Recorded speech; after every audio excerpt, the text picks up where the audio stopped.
At this time, I want to introduce Mark Crisson, who is our President and CEO, and he's been in that role since about 2008. It seems like it was only yesterday. Prior to joining APPA, Mark worked for Tacoma Public Utilities in Tacoma, Washington, where he served for 30 years, the last 15 as Director and CEO. I want to tell you how great it's been to work with Mark this past year. Mark and his staff make being the board chair very, very easy because they're always thinking of what's good for our association. They're thinking ahead, making plans that serve all of our interests. Mark is going to speak on policy and operational factors necessary to maintain public power's strengths and leadership role. Please join me in welcoming Mark Crisson.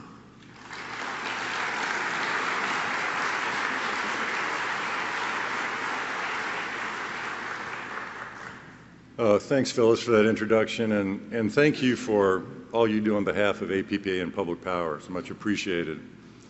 Well, good morning, and let me add my greetings to the warm welcome extended by DaCosta and Mayor Dean. We really appreciate your attendance here today. I think you'll find that once again the staff has put together a terrific program that I hope you'll find interesting and timely and useful. In the past presentations I've made at this conference, I've tended to focus on our annual priorities, such as the ones listed here for 2013, describing the challenges and the problems that we face in public power and what APPA is doing to try to help.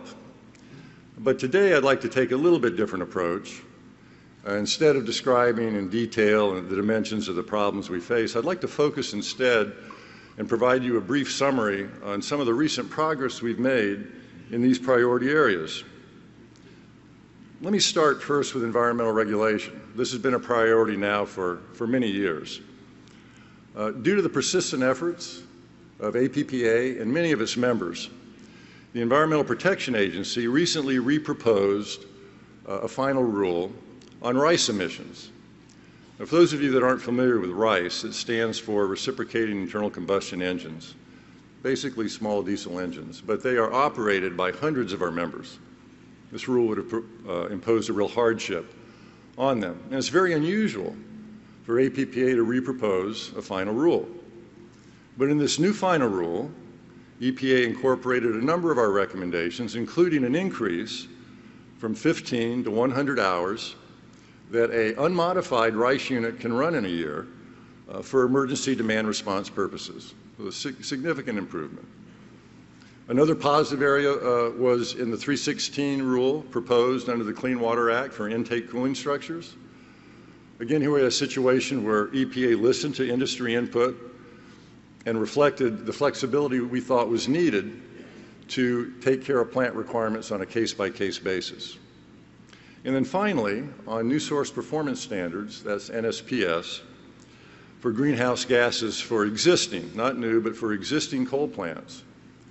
In a recent meeting that APPA staff had with EPA officials, they confirmed that they felt the states played a significant role under the Clean Air Act, Section 111D, in setting appropriate standards for existing coal plants, which we think significantly increases the likelihood that final standards will be more workable for most of our members. Public power business model, another priority. Typically, the two areas of focus in the public power business model are preference to federal hydropower and tax-exempt financing. In the first area, we had a positive development late last year when the Joint Outreach Team produced its final report.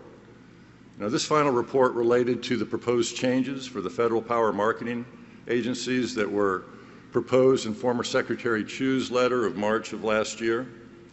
The final recommendations were much improved in both tone and substance. And while there's more work to be done here, we're encouraged that the areas for further review are significantly fewer in number than those proposed in the initial directive. In the area of tax-exempt financing, a top priority for APPA, right? We continue to work closely with our friends and colleagues at the Large Public Power Council and the Transmission Access Policy Study Group as well as with other major municipal financing constituencies, such as the Conference of Mayors, League of Cities, National Governors Association.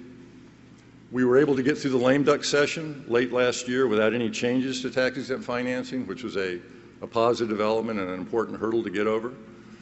And right now, the Terry Neal resolution, which is House Resolution 112, is gaining momentum in the House. We have over 70, I think the latest number was 75 supporters. This is a resolution that expresses support for tax-exempt financing. So while there's a lot more work to be done in this area, I think we've made a very good start in educating the members of Congress on the importance and the need for tax-exempt financing and the benefits of just leaving it as is. Another priority area, generation and transmission. We have a couple of hydro bills that are making good progress through Congress. We have a couple of companion bills that have cleared the House and recently cleared the Senate Energy Committee. Now, these bills would significantly streamline the relicensing process for small projects at existing facilities. Now, while this is a modest step, we think it's significant because hydro historically has been pretty controversial, and it builds some momentum and sets the stage for addressing potentially more difficult issues such as improving the situation with respect to mandatory conditioning provisions during the hydro relicensing process. Another area of recent positive development is the area of the regulations under the Dodd-Frank Act relating to swap regulations. As you may know, public power has been kind of caught up in this special entity provision, which effectively limits the number of counterparties that want to do business with public power. And the practical effect of this is to increase our costs of hedging our power and fuel purchases. Now, as end users, we just want to be treated the same way as everybody else in the power industry. And the Public Power Risk Management Act, H.R. 1038, would do that by creating an end user exemption for energy transactions. Now, that bill passed out of the House Ag Committee a while ago on a voice vote, and I'm pleased to report that last week it passed the House of Representatives unanimously, 423 to nothing. Pretty significant accomplishment in today's environment, and hopefully that will provide a little momentum for some action in the Senate. And in another issue related to Dodd-Frank, we were able to obtain an exemption from the requirements of Section 201F of that legislation. And that legislation, that provision applies to power transactions between consumer-owned utilities. So that might be between a public power and a cooperative system, or even between a joint action agency and one of your members. And we think this exemption is a very positive development because it significantly reduces the record-keeping and reporting requirements that would otherwise be required. Cybersecurity and reliability, an issue that's on everybody's mind. APPA has provided a leadership role in a large industry coalition for the last several years on this. I think that coalition has argued very persuasively for balanced legislation that recognizes, among other things, that the electric sector is the only part of the U.S. economy already subject to mandatory cybersecurity standards. And we think this argument has started to resonate with Congress. In April of this year, the House passed a bill we call CISPA, which stands for the Cyber Intelligence Sharing and Protection Act, which relies on voluntary information sharing to strengthen the nation's cybersecurity.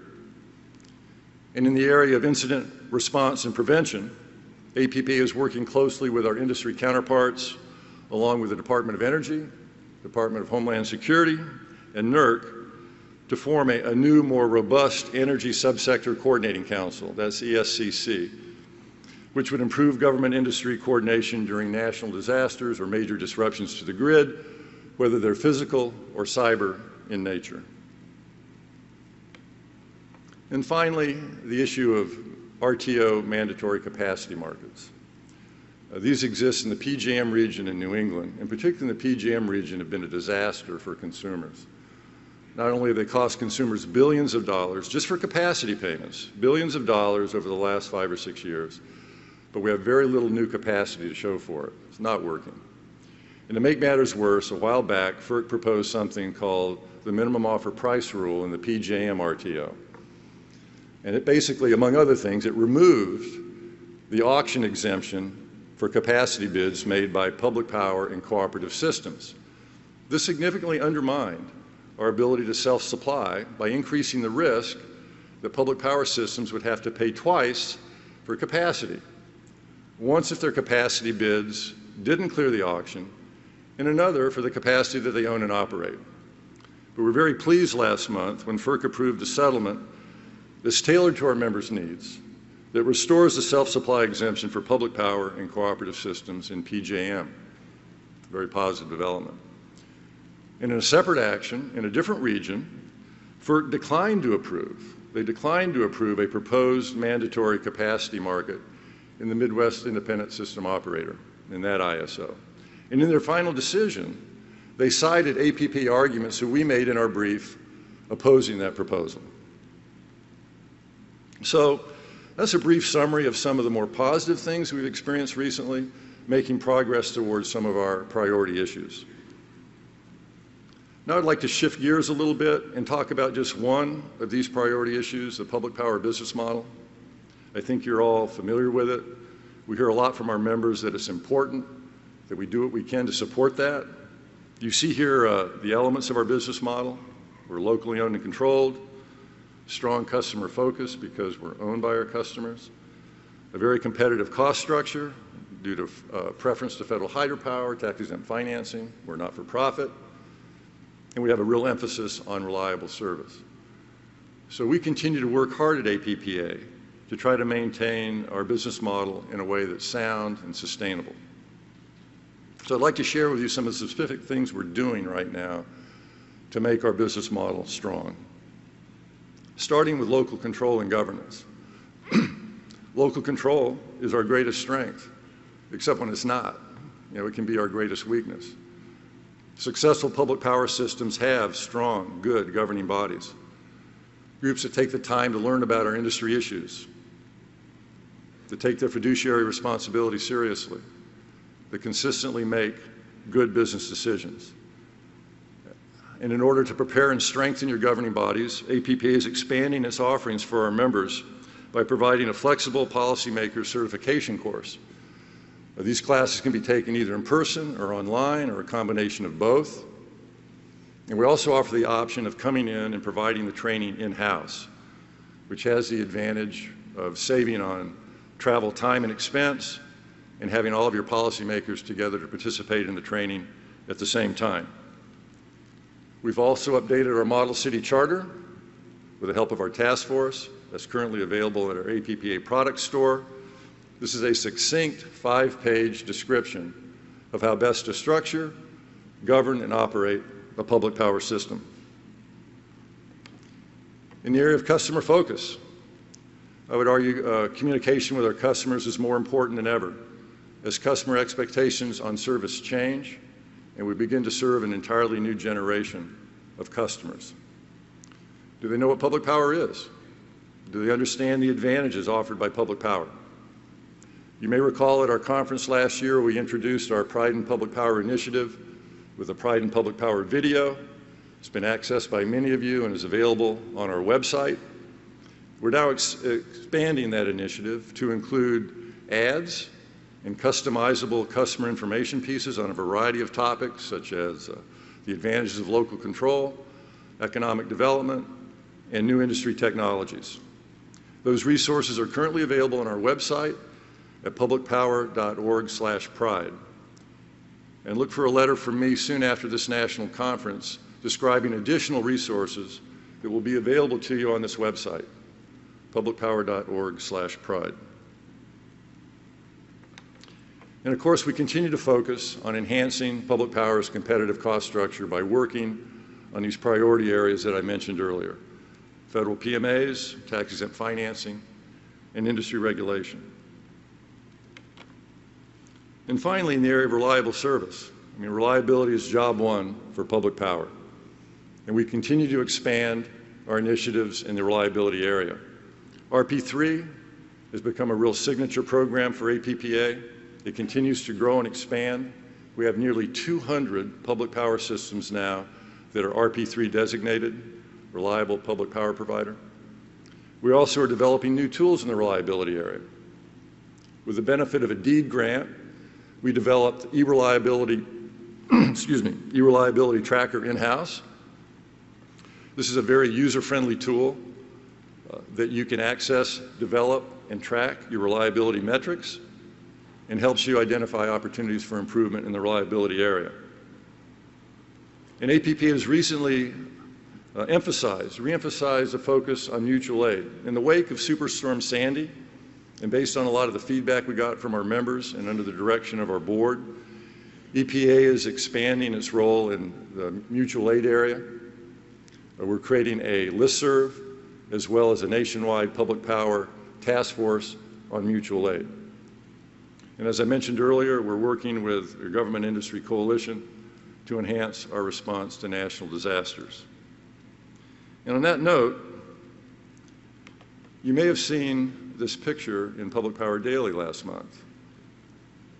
Representatives of APPA and other industry trade associations, together with CEOs from the areas most impacted by Superstorm Sandy, met with President Obama and senior officials at DOE. In that meeting, the President expressed his appreciation to the industry for what he thought was a tremendous and effective response to Superstorm Sandy. Well, let me wrap up by thanking all of you for your support as I conclude my final year with APPA. It's been a real privilege and a pleasure to serve as the head of your national association. I think you know we have a terrific team at APPA. They're smart, they're dedicated, they're energetic, and they do a terrific job on your behalf. I think largely due to their efforts, the value of membership in APPA has never been higher. And I think our membership numbers would bear that out. We currently have over 1,750 members, which is the highest in our 73-year history. So if you're currently a member, thanks for your support. And if you're not, I hope you'll join us soon in our efforts to advance the interests of public power. Thanks again for your attendance here today. Hope you enjoy the rest of the conference. Thank you.